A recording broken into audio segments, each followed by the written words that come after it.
The Foreign Office, November the 2nd, 1917. Dear Lord Rothschild, I have much pleasure in conveying to you, on behalf of His Majesty's Government, the following declaration of sympathy with Jewish Zionist aspirations, which has been submitted to and approved by the Cabinet. So it's possibly the most famous letter in modern Jewish history, and it begins with 3 words: Dear Lord Rothschild. Why was it that this letter was sent by the Foreign Secretary to your great-uncle Walter? It's an interesting question because he was really interested in ornithology, although he became interested in Zionism. I think the reason was this, that it was primarily a movement from Eastern Europe, but they didn't clarify who was in charge of that movement. And in addition, it was, after all, in Great Britain. So they felt that the Rothschild family should be the one to whom it was addressed. And Walter was Lord Rothschild, and he was a Zionist. And those really are the background reasons. So Walter received the Balfour Declaration, and I have a copy here. And I wonder if I could possibly ask you to read it for us. Yes, indeed. Yeah. I'm going to put on my spectacles to make sure I read it accurately.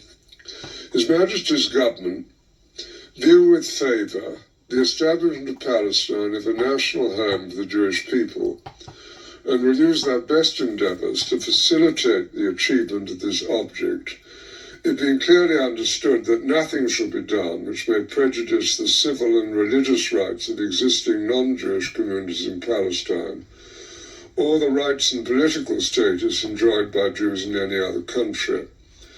I should be grateful if you would bring this declaration to the knowledge of the Zionist Federation. Yours, Arthur Balfour. And here it is, the Balfour Declaration. What do you feel when you see it here? I genuinely feel it's one of the most extraordinary moments in the history of the Jewish people. If you think it took 3,000 years to get to this, and then you say, how did this miracle happen? It's the most incredible piece of opportunism. I mean, if you think you had an impoverished would-be scientist, Chaim Weizmann, who somehow gets to England, meets a few people, including members of my family, seduces them. He has such great charm and conviction. He gets to Balfour, and he unbelievably persuades Balfour and Lloyd George, the Prime Minister, and most of the ministers, that this idea of the national home for Jews should be allowed to take place. I mean, it's so unlikely. And then he, starts to fight a difficult battle with the British cabinet, and this letter goes through 5 drafts, as you know. And in the end, it comes out as a rather compromising letter. I mean, the essential point is there for the Jewish community to fasten on to. You have the first bit, which promises a national home rather than the national home. And then you have the bit that nothing that's to be done should in any way harm the Arab community. But you come back to the big point, which is that this is perhaps the greatest event in Jewish life for thousands of years. So when this land is now owned by the Federal Reserve,